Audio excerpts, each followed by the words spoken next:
Hello दोस्तों, नमस्कार। मैं अनिल कुमार एक बार फिर से स्वागत करता हूं आप सभी का आपके अपने YouTube चैनल सुपर टारगेट में। दोस्तों, अनुपात समानुपात रेशियो एंड प्रोपोर्शन चैप्टर के अंतर्गत मैंने पार्ट 1 का वीडियो आपको दे दिया है। आज मैं आपके लिए पार्ट 2 का वीडियो बनाने जा रहा हूं। पार्ट 1 के वीडियो में मैंने जितनी भी सवालें आपको दिखाई थी वो कुछ इस प्रकार थी। पार्ट 1 के अंतर्गत जितनी भी सवालें मैंने आपको दिखाई थी वो कुछ इस प्रकार लिखी थी। ए संबंधी बी समानुपाती सी संबंधी डी। कुछ इस फॉर्म में पार्ट 1 की सवालें लिखी हुई थी, जिसमें ए बी सी डी के स्थान पर कोई 3 मान मैं आपको दे रहा था और कोई चौथा मान आपसे पूछ रहा था।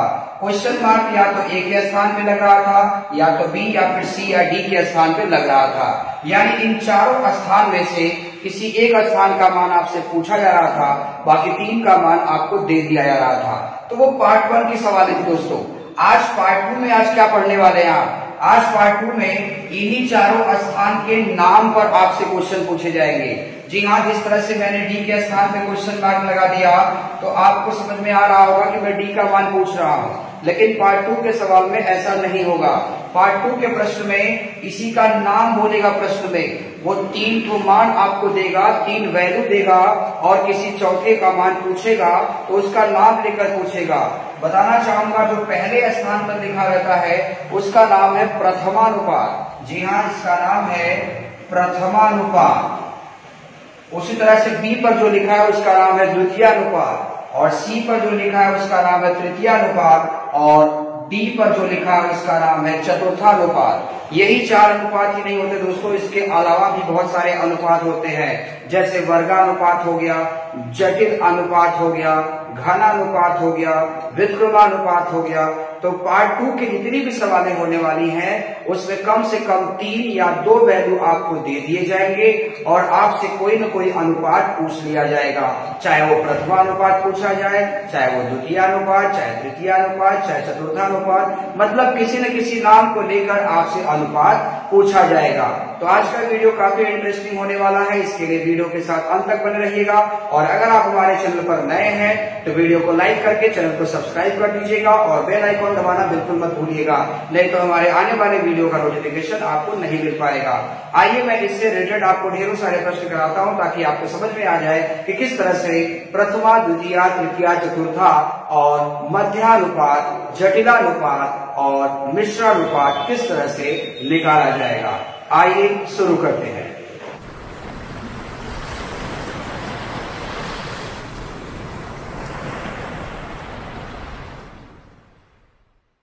अनुपात समानुपात पार्ट 2 के अंतर्गत आने वाले सभी प्रश्नों में 2 सवालें स्क्रीन पर आ चुकी हैं। जी हाँ साथियों, अनुपात समानुपात रेशियो एंड प्रोपोर्शन का आज पार्ट 2 आप पढ़ने वाले हैं। पार्ट 2 के हर प्रश्न में आपसे कोई न कोई अनुपात नाम बोलकर पूछा जाएगा।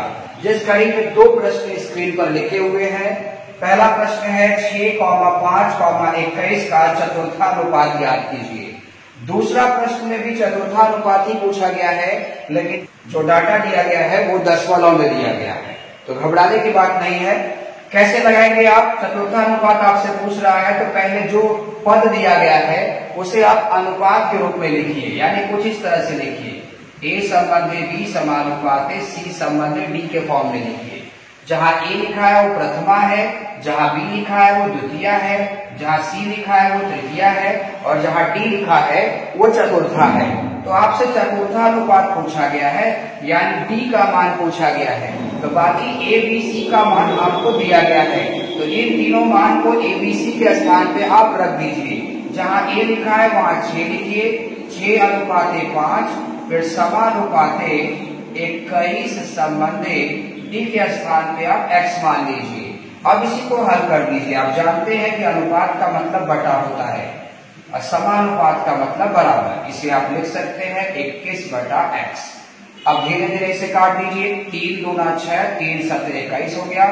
5 का 7 में गुणा करेंगे तो 35/2 हो जाएगा। 35 का आधा करेंगे तो 17.5 आपका आंसर होगा। उसी कड़ी में दूसरा प्रश्न भी देख लीजिए। चतुर्थानुपात पूछा गया है, यानी इसे आपको ए संबंधी बी समानुपाती सी संबंधी डी के फॉर्म में लिखना होगा। तो डी डॉट अननोन है, यानी चतुर्थानुपात गायब है, तो वहां x मान लीजिए, यानी 0.12 संबंधे 0.21 समानुपाते 8 संबंधे x। अब इसी को हल कर लीजिए। 0.12 पूरे के बटा 0.21 बराबर 8 बटा x। दशमलव बराबर स्थान पर इसके लिए कट जाएगा, 4 से काटिए, 4 के यहाँ 12, 4 गुना 8 हो गया, 3 सते 21, 7 गुना 14 हो गया। तिरछा गुणा होता है, जब दो भिन्नों के बीच में बराबर का चिन्ह हो तो वहां तिरछा गुणा होता है। दो सवालें स्क्रीन पर फिर से आ चुकी हैं। प्रश्न लिखा गया है 8,5, 2.5 का प्रथमानुपात ज्ञात कीजिए। वहीं चौथा सवाल में आप देख रहे हैं डाटा दशमलव में दिया गया है और पूछा है चतुर्थानुपात ज्ञात कीजिए। तो मैंने आपको बताया था जब भी इस तरह का प्रथमा, द्वितीय, तृतीय, चतुर्थानुपात आपसे पूछा जाए तो उस सवाल को आप a संबंधे b समानुपाते c संबंधे d पर रख दीजिए आप। तो अगर आपसे प्रथमानुपात पूछा गया है तो इन चारों में जो सबसे पहले है वो प्रथमानुपात है, यानी आपसे a का मान पूछा गया है तो उसे आप x मान लीजिए। फिर अनुपात का चिन्ह लगाइए, b का मान आपको दिया है 8, समानुपात c का मान दिया है 5, संबंधे d का मान दिया है 2.5। बस इसी को आप हल कर दीजिए। आप जानते हैं कि अनुपात का मतलब बटा होता है, समानुपात का मतलब बराबर, यानी आप इसे लिख सकते हैं x बटा 8, समानुपात मतलब बराबर, और आप इसे लिख सकते हैं 5 बटा 2.5। अब ये दशमलव हटाएंगे तो यहाँ शून्य लग जाएगा, 25 गुना 50 हो गया, और जब दो भिन्नों के बीच में बराबर का चिन्ह हो तो तिरछा गुणा हो जाता है, यानी x का मान कितना आ गया 16। उसी तरीके से आप इसे भी लगा लीजिए। देखिए चतुर्थानुपात पूछा है, यानी a संबंधे b समानुपाते c संबंधे d। आपसे d log का मान पूछा है तो d log को x मानना है, बाकी a b c उसी क्रम में आपको दे दिया गया है। तो a के स्थान पे 0.2 लिखेंगे, अनुपाते b के स्थान पे 0.12 लिखेंगे, समानुपाते c के स्थान पे 0.3 लिखेंगे, संबंधे d के स्थान पर x लिखेंगे, क्योंकि वही आपसे पूछा गया है। तो अब इसे हल किया जाए। 0.2 पूरे के बटा 0.12 बराबर 0.3 के बटा x। अब इसे कैसे हल किया जाए? देखिए दशमलव यहाँ 2 अंक पर है, यहाँ 1 अंक पर है, और यहाँ 1 अंक पर, यहाँ भी 1 अंक पर है। अगर आप चाहें तो इस दशमलव से ये दशमलव हट सकता है, ठीक है। अगर 2 इसको काटेगा तो 2 छंग 12 हो जाएगा। दशमलव 2 अंक पर है, 2 अंक पर लग गया। अब तिरछा गुणा कर दीजिए, 3 छक 18.18। अगर ये आपको नहीं समझ में आया तो मैं दशमलव हटा के भी अच्छे से बता देता हूँ। आपका लिखा था 0.2 बटे 0.12 बराबर 0.3 के बटा x। देखिए 0.1 अंक पर है, 0.2 अंक पर है।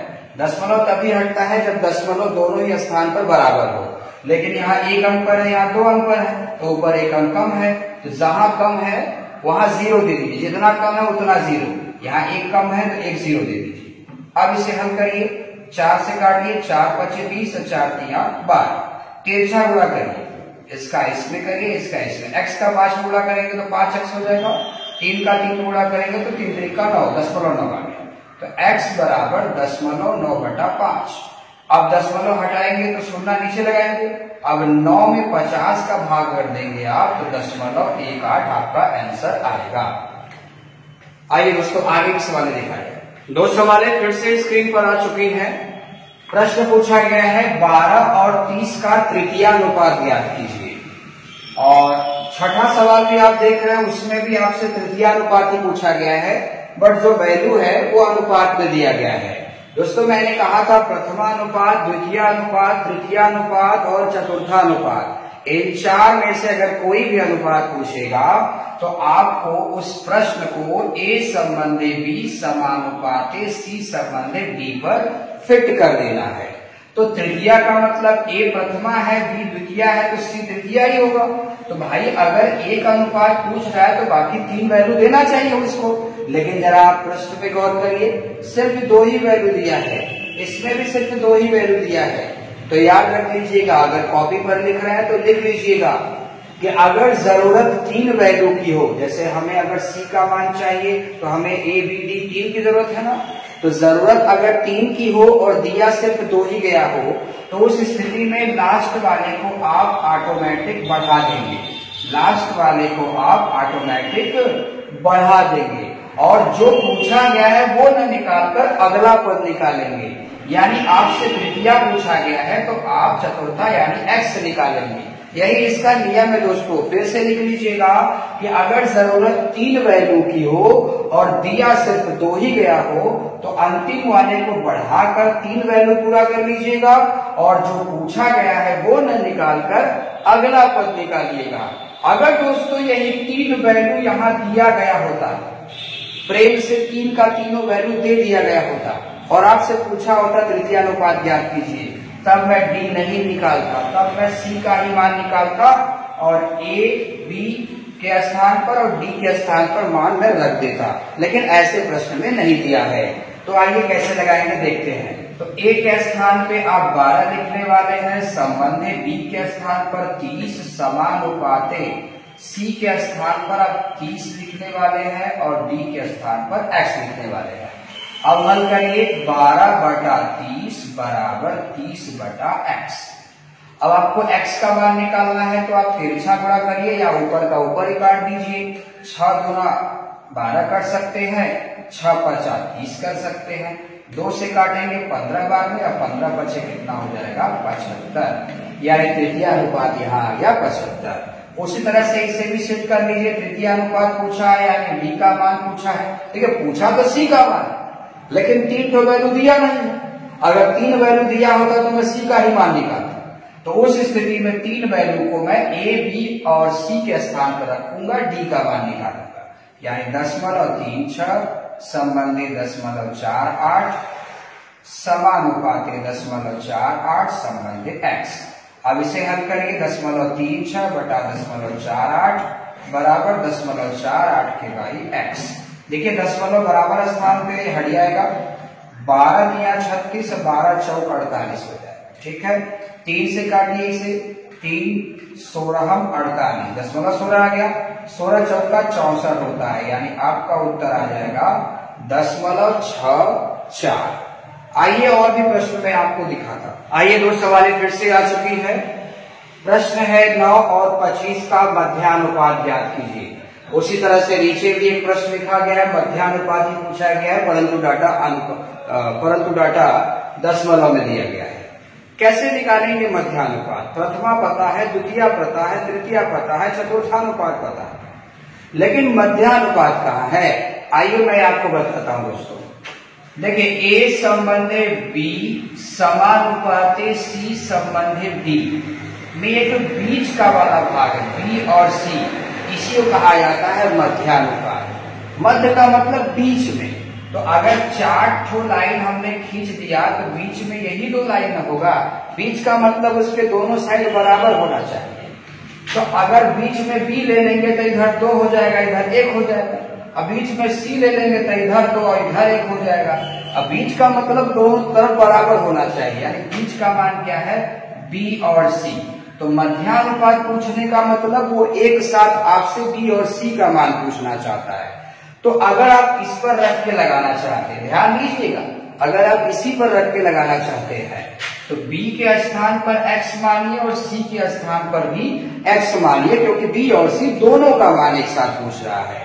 तो बचा a और d, बचा 2 मान और 2 के दोनों मान आपको दिए गए हैं। तो आइए मैं रख के दिखाता हूं। 9 जो है a के पास रखिए आप, फिर अनुपात b के स्थान पर x रख रहे हैं, समानुपात c के पास भी x रख रहे हैं, संबंधी d के पास 25 रख रहे हैं। अब जैसे आप सॉल्व करते थे वैसे सॉल्व करिए। 9 संबंधी x को लिख सकते हैं आप 9/x, समानुपाती मतलब बराबर, इसे आप लिख सकते हैं x/25। अब x का x में गुणा करेंगे तो x² आएगा। 25 का 9 में गुणा करेंगे तो 25 9 225 होता है। ठीक, घातांक में आपको पढ़ाया गया था कि वर्ग हटेगा तो वर्गमूल बन जाएगा, यानी 225 स्क्वायर रूट यानी करड़ी के अंदर चला जाएगा। तो 225 आपको याद होगा कि ये 15 का वर्ग है, यानी इस प्रश्न का तृतीय अनुपात क्या होगा? 15 होगा। अगर आप ये सब नहीं करना चाहते हैं तो बिना इसकी मदद से भी मध्यानुपात आप निकाल सकते हैं। कैसे? याद रखिएगा दोस्त, अगर आपसे प्रश्न में मध्यानुपात पूछेगा, अगर आप इस सिस्टम से नहीं लगाना चाहते हैं तो तो इसका ट्रिक है कि करड़ी के अंदर पहला गुणे दूसरा आइटम, करड़ी के अंदर पहला गुणे दूसरा पद, दो पद दिया गया है तो करड़ी के अंदर 9 गुणे 25 कर दीजिए। अब 9 का 25 में गुणा करेंगे तो 225 आएगा और 225 का वर्गमूल निकालेंगे तो अभी आपने देखा 15 आएगा। तो बिल्कुल 225 का वर्गमूल निकाल दीजिए, 15 आपका आंसर हो गया। उसी तरह से ये भी लगा दीजिए, मध्यानुपात आपसे पूछा है तो करड़ी के अंदर पहला गुणे दूसरा, तो पहला कितना है 0.32, दूसरा कितना है 0.02। अब आप गुणा करेंगे तो 32 गुना कितना हो जाएगा 64। बचपन में आपने पढ़ा होगा गुणा करते समय दशमलव जुड़ जाते हैं, दशमलव 2 अंक यहाँ पर है, 2 अंक यहाँ पर है, तो गुणा करने के बाद 4 अंक पर लगेगा, यानी 1 2 3 और ये रहा 4। आपको पता होना चाहिए 64 किसका वर्ग है 8 का, यानी आपका आंसर आ गया 8 तो लिख लिया आपने, दशमलव कितने अंक पर 1 2 3 4, यानी बाहर रहेगा 2 अंक पर, यानी आपके प्रश्न का उत्तर होगा 0.08। इसके अलावा भी बहुत सारे अनुपात होते हैं, आइए मैं उन्हें भी आपको दिखाता हूं, वीडियो के साथ अंत तक बने रहिएगा। आइए दोस्तों, एक साथ 4 प्रश्न आ चुके हैं स्क्रीन पर, आप देख पा रहे हैं। वर्गानुपात पूछा है, वर्गमूलानुपात पूछा है, घनानुपात पूछा है और घनमूलानुपात पूछा है। जैसा कि मैंने वीडियो के शुरू में ही कह दिया था आपसे कि आज जितने प्रश्न पूछे जाएंगे उसमें हिंदी में किसी न किसी का अनुपात पूछा जाएगा, नाम लेकर पूछा जाएगा, क्वेश्चन मार्क नहीं लगा होगा, आपसे उस अनुपात का नाम लेकर बोलकर पूछा जाएगा। जैसे कि पूछा गया वर्गानुपात ज्ञात कीजिए, तो भाई वर्गानुपात मतलब वर्ग वाला अनुपात ज्ञात कीजिए। तो अगर आपको कुछ संख्याओं का वर्ग याद है तो वर्गानुपात भी निकाल सकते हैं। जैसे 4 संबंधी 5 का वर्गानुपात बताएंगे तो 4 का वर्ग कर दीजिए, 5 का वर्ग कर दीजिए, 4 का वर्ग 16 हो गया, 5 का वर्ग 25 हो गया, यही इसका आंसर हो जाएगा। वर्गमूलानुपात, तो वर्गमूलानुपात में वर्गमूल ऐसा लग रहा होगा आपको, बिल्कुल सही भी लग रहा है। तो बस 81 का वर्गमूल निकालिए, 256 का वर्गमूल और 121 का वर्गमूल निकालिए। तो अगर आपको कुछ संख्याओं का वर्ग याद है तो आप बता सकते हैं कि 81 जो है 9 का है, 256 जो है 16 का है और 121 जो है 11 का है, यानी आपके प्रश्न का उत्तर आ गया 9 संबंधे 16 संबंधे 11। वर्गमूलानुपात मतलब सामने वाली संख्या का वर्गमूल निकाल देना है आपको। घनानुपात, घनानुपात को दोस्तों त्रिघाती अनुपात भी कहते हैं। अगर किसी भी संख्या घात 3 लग जाता है तो इसका मतलब क्या करना होता है, उसका घन करना होता है ना। तो घनानुपात मतलब इन संख्याओं का हमें क्या कर देना है, घन निकाल देना है। तो 3 का घन करेंगे तो 27 आएगा, 5 का घन करेंगे तो 125 आएगा और 4 का घन करेंगे तो 64 आएगा। ये हो गया घनानुपात या त्रिघाती अनुपात। उसी तरह से देखिए नीचे लिखा गया है घनमूलानुपात। घनमूलानुपात मतलब घनमूल निकालना है। घनमूल देखिए 64 किसका घन है, 4 का आ गया, 729 किसका है, 9 का, 125 किसका है, 5 का। तो बस आपका उत्तर आ गया 4 संबंधी 9 संबंधी 5। 2 सवालें फिर से आ चुकी हैं स्क्रीन पर, आप देख पा रहे होंगे, क्वेश्चन नंबर 13 और क्वेश्चन नंबर 14। क्वेश्चन नंबर 13 पूछा है जटिल अनुपात ज्ञात कीजिए, क्वेश्चन नंबर 14 पूछा है विलोमानुपात ज्ञात कीजिए। आइए मैं सिखाता हूं जटिल अनुपात क्या होता है। दोस्तों जटिल अनुपात को मिश्र अनुपात भी कहा जाता है। कॉपी पर लिख रहे हैं तो आप लिख लीजिएगा कि जटिल अनुपात को मिश्र अनुपात भी कहा जाता है। जैसा कि नाम से स्पष्ट है मिश्र अनुपात, यानी लगता है यहाँ पर मिश्रण होने वाला है। जी हाँ दोस्तों, आपको अनुपात 2 3 4 अनुपात दे दिया जाएगा और आपसे पूछा जाएगा जटिलानुपात ज्ञात कीजिए या मिश्र अनुपात ज्ञात कीजिए। उस स्थिति में आपको करना क्या है कि जो अनुपात लिखा है उसे पहले इस तरह से लिख दीजिए, 2/3, 4/5, 3/5 ऐसे लिख लिया आपने। फिर उसके बाद अंश का अंश में गुणा कर दीजिए। जैसे जब आप अंश का अंश में हर का हर में गुणा करेंगे, देखिए 3 कट जाएगा तो क्या बचा, 2 चौका 8 और 5 बचे 25। तो 8/25 को आप लिख सकते हैं 8 संबंधे 25, यही आपका आंसर है। तो जब भी आपसे मिश्र या जटिल अनुपात पूछे, आप उसे इस तरह से लगाया करें। अंश का अंश में गुणा कर दीजिए, हर का हर में गुणा कर दीजिए, फिर काटने लायक है तो काटिए, अन्यथा वही आपका आंसर हो जाएगा। अब देखिए अगला पूछा गया है विलोमानुपात। विलोमानुपात को दोस्तों रिवर्स रेशियो भी कहा जाता है या फिर व्युत्क्रमानुपात भी कहा जाता है। व्युत्क्रमानुपात से आप समझ गए होंगे कि किसी भी पद का उल्टा लिख देना ही व्युत्क्रम होता है। तो यहाँ व्युत्क्रमानुपात बताना है, तो 2 का व्युत्क्रम क्या होगा 1/2, 3 का व्युत्क्रम क्या होगा 1/3 और 5 का व्युत्क्रम क्या होगा 1/5। अब इसके बीच में रेशियो लगाइए, अब इसे हल करिए। तो याद रखिएगा जब भी कोई अनुपात बटा में लिखा है, बटा में आ गया है, तो उस स्थिति में नीचे वाले नंबर का तुरंत आप ले लेंगे लसर। तो 2, 3, 5 का लसर क्या होगा? ऐसा कोई नंबर सोचिए जिसको 2 भी काट दे, 3 भी काट दे, 5 भी काट दे। बिल्कुल, इसका लसर होगा 30। अब क्या करना है, इस 30 में उसी क्रम से फटाफट भाग दीजिए। 2 से भाग दिए 30 में कितना आएगा 15। 15 का 1 गुणा कर दीजिए 15 ही आएगा। फिर 3 से भाग दीजिए 30 में 10, 10 का 1 गुणा करिए 10 ही आएगा। 5 से भाग दीजिए 30 में 6, 6 का 1 गुणा करिए 6 ही आएगा। यानी आपका उत्तर होगा 15 संबंधे 10 संबंधे 6। तो दोस्तों एक बार इसको फिर से देख लीजिएगा। दोस्तों जैसा कि आपको पता हो गया होगा कि जो जो अनुपात आपको नहीं पता थे उन सारे अनुपात को मैंने इस वीडियो में बता दिया है। यानी आज मैंने इस अपने वीडियो में सारे अनुपातों के पोल खोल करके रख दिया है। जी हाँ दोस्तों, सभी अनुपातों का पोल खोल दिया गया है इस वीडियो में। तो अगर आपको हमारा वीडियो पसंद आया है, समझ में आया है, तो वीडियो को लाइक करके अपने दोस्तों में भी शेयर कर दीजिए। और अगर आप हमारे चैनल पर नए हैं तो फटाफट हमारे चैनल को सब्सक्राइब करके बेल आइकॉन दबा दीजिए तथा अपने दोस्तों में भी शेयर कर दीजिए। मुलाकात फिर होगी एक नए वीडियो के साथ, तब तक के लिए नमस्कार।